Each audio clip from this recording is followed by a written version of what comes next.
กราบสบายดีบดสุขตอนนี้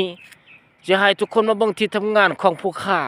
อยู่ประเทศเกาหลีใต้พี่น้องอันนี้ก็จะเป็นหน้าพี่น้องเด้อ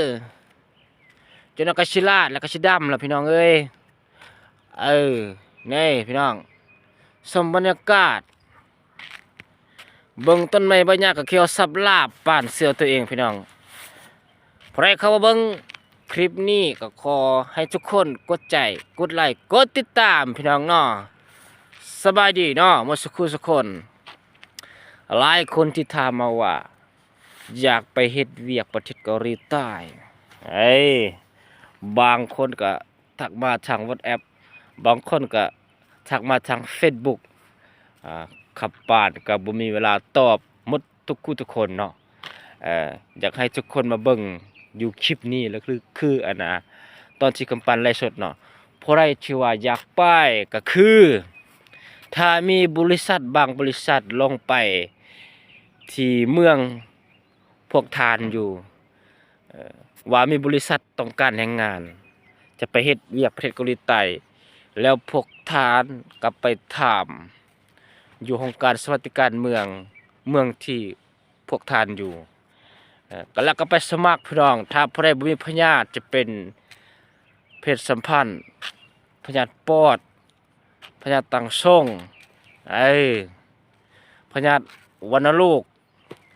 พวกท่านได้ไปแน่นอนพี่น้องตอนนี้ประเทศเกาหลีใต้ต้องการแรงงานหลากหลายชีวิตที่จะมาหาเงินและมาใช้ชีวิตอยู่ประเทศเกาหลีใต้พี่น้องมาฟังคลิปนี้เนาะผู้ใดที่ว่าทักมาทาง WhatsApp แล้วก็ทาง Facebook Messenger กำปั้นบ่มีเวลาสิตอบมีเวลาเฮ็ดเวียกหลายพี่น้องเอ้าสบายดีมาสักคนเนาะว้าวอาจจะบ่ค่อยอันนั้นพี่น้องมาชมวิวบรรยากาศพี่น้องชอบพอดีอยู่พี่น้องชอบพอดีอยู่เนาะช่วงนี้ก็เป็นช่วงที่ว่ามันก็ใกล้เคียงกับบ้านเฮาพี่น้องเนาะบ้านเฮาก็กำลังเฮ็ดสวนเฮ็ดไร่เฮ็ดนาเนาะอยู่พี่ก็คือกันเนาะอยู่พี่อาจเฮ็ดไว้กว่าอยู่บ้านเฮาพี่น้องเพราะว่าบ้านเขานี่น้ำมันจะสะดวกกว่าบ้านเฮาเนาะบ้านเฮามีแต่ท่าน้ำอยู่อยู่ผ้าแหละฝนตกมาจึงมีน้ำอยู่นี่มันมีน้ำอยู่ในทะเลเขาจะดูดจากเอาเครื่องไฟฟ้าดูดเอาเนาะเขามีเครื่องจักรดูดเอาน้ำแต่มันบ่แห้งเนาะมี24ชั่วโมงพี่น้องพี่น้องมาเบิ่งเลยนี่น้ำเห็นบ่ช่วยเส้นทางพี่น้องแอปกำลังกายเพื่อสุขภาพหลายคนรอคอมเมนต์ก็หลายคนที่ว่าทักมาทาง WhatsApp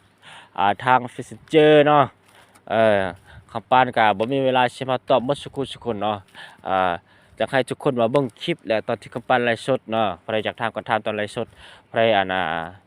บ่ได้เบิ่งไลฟ์สดก็เข้ามาเบิ่งคลิปที่ว่าคำปานเอาลงเนาะเพื่อจะว่ามีแผนการที่อยากไปเฮ็ดเวียกประเทศเกาหลีใต้พี่น้องฉะนั้นให้ทุกคนจะไประยะยาวก็คือเรียนภาษาระยะสั้นก็คือกันเนาะเอาคนเรียนภาษาคือคำปานมานี่ภาษาบ่ค่อยฮู้เนาะการใช้ชีวิตการประสานงานเนี่ยมันก็สิเอายากหน่อยนึงพี่น้องเนาะฉะนั้นทุกคนสิจะมาก็เรียนภาษาเพื่อบ่ให้เขากดดันตัวเองแล้วก็ให้ตัวเองเนาะป้าพี่น้องค่อยเห็นคนเกาหลีเก็บผักตัวนี้ไปกินทุกมื้อเนี่ยน่าจะเป็นยาวเนาะมันก็ปรุงมาใหม่พี่น้องแต่ว่ามันใหญ่มากนี่ดอกมันจะเป็นน้ำพี่น้องถึกพี่น้องโคตรเจ็บเลยสบายดีสุขุนด้าใครเข้ามาเบิ่งแล้วก็ฝากกดใจกดไลค์กดติดตามพี่น้องเนาะ